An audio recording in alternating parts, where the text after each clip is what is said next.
elke dag op PNM brengen Anne of Josje een verhaal in het dialect.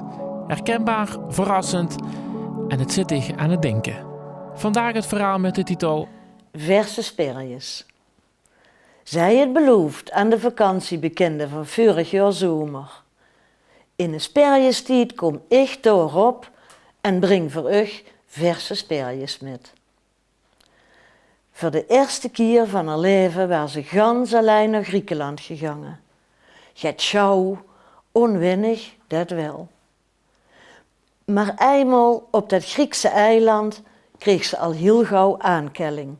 Een echtpaar nuttigde uur aan de tafel uit en dat bleef zo, al die 10 dagen dat ze door was. Het wordt een vaste plaats met eten. Een klein eiland was het. Het water scheen er blauwgroen.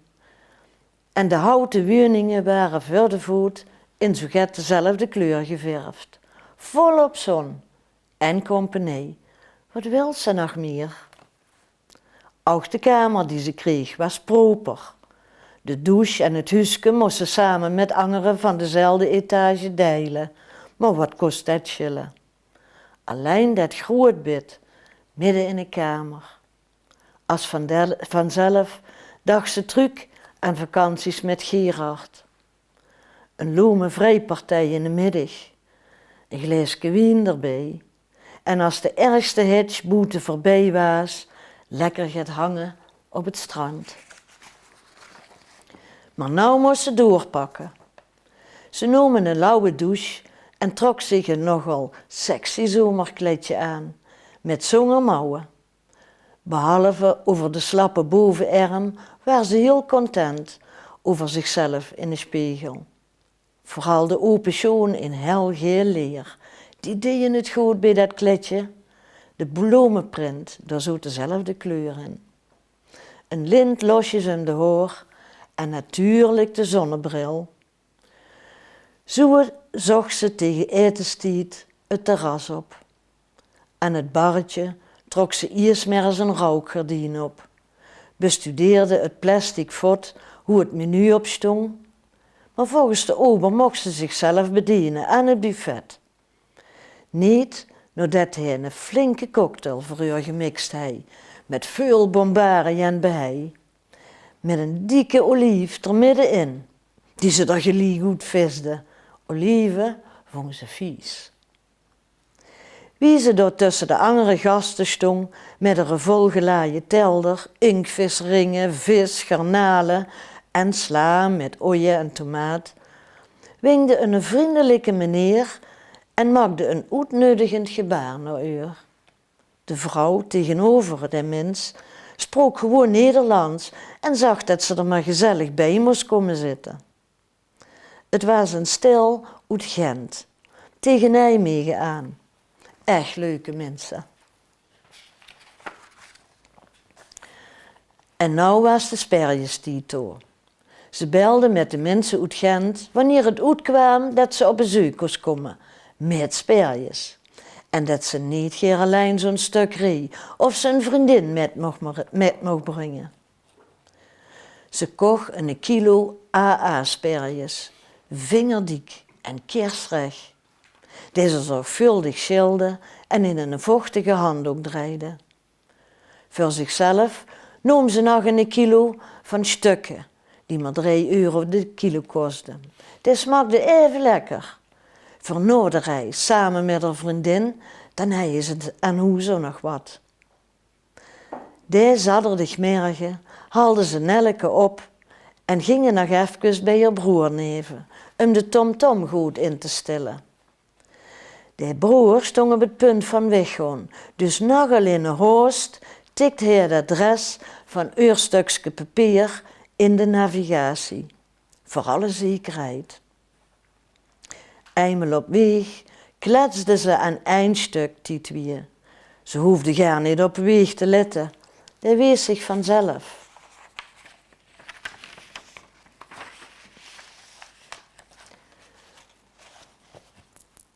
Want zo dik troffen Nelleke en Zu zich niet, en er was kaal zat.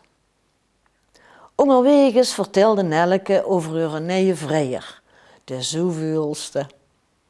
Die nacht de geer was om een tas koffie te betalen als ze ergens op een terras zoeten.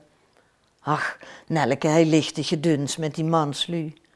Maar ja, Nelleke koos niet alleen zien. Zo hij het lang geleden opgegeven om Nelleke op eigen been te zetten. En door al die verschillende vrijers van Nelleke, hoe ook al zijn leven zijn vreemde tombaan zoet, luisterde ze geer naar je verhalen. Ze had lol, ze had zin in de dag. Op een gegeven moment zag dat ding op het dashboard dat ze op bestemming bereikt hadden. Ze stonden stil in een laan met een bijskanke beukenbuim. Geen hoes. Dicht zag ze dat het minstens 2 uur was en we zien nog maar pas een uur onderweg, zei Nelleke. Die hield de mensen nog in de gaten. Ze heeft toch zeker wel het goede adres doorgegeven aan haar broer. Beukenlaan 23, in Gent. Zeker weten. Voor de zekerheid haalden ze het papiertje uit de tas. Ja, daar stond het. Kijk dan, kijk wat ik zag. Maar dat klopt gaar niet. Die mensen wonen wel niet in de stad, maar zeker niet zo buitenaf. Wierop was een tankstation en daar voer ze heen om de weg te vragen. De jongen aan de pomp, daar was het niet richtig. Ze sloot de wagen af en ging de winkel binnen, Nelleke achter haar aan. En in de winkel stond immers een vrachtwagenchauffeur. Die huurde er aan en zag dat hij wel even op het tomtom moest kijken. Hij ziet mijn sleutels, wij drinken ons een tasje koffie ondertussen. Komt hij minst terug? Volgens mij ziet hij finaal de verkeerde kant opgereden, zei de chauffeur wie hij terug naar binnen kwam. Jij zit richtig richting Genk aan het rijden, volgens de tomtom. Maar op uw papiertje staat Gent, dat ligt bij Nijmegen. Bij Nijmegen, ja, dat klopt, daar wonen die mensen. Tja, dan moet je hem draaien, zei de chauffeur. En hij bijnt weg. Veel succes, roept hij nog over de shower. En zijn kop schuddend, zien ze hem in zijn vrachtwagen klimmen. En hij is weg. De koffielepeltjes trillen op het teldertje als dat dikke camion voor de winkel nevendendert, richting snelweg. Het doet nog. Mijn autosleutels! 4 tassen koffie wier riet de grote vrachtwagen terug de parkeerplaats van het tankstation op. Het is al in de middag. Ze kreeg de autosleutels terug en kijkt naar Nelleke, die bedremmeld neven de wagen staat. Geef hem de sperjes meer, voordat we bij die mensen in Nijmegen zien is het avond. De mens is er blij met en bedankt zich.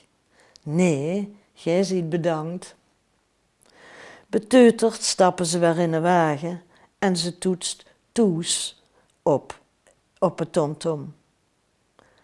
En de sperjes, dubbel A, eten ze s'avonds, Nelleke en Zu, met een glaasje witte wien.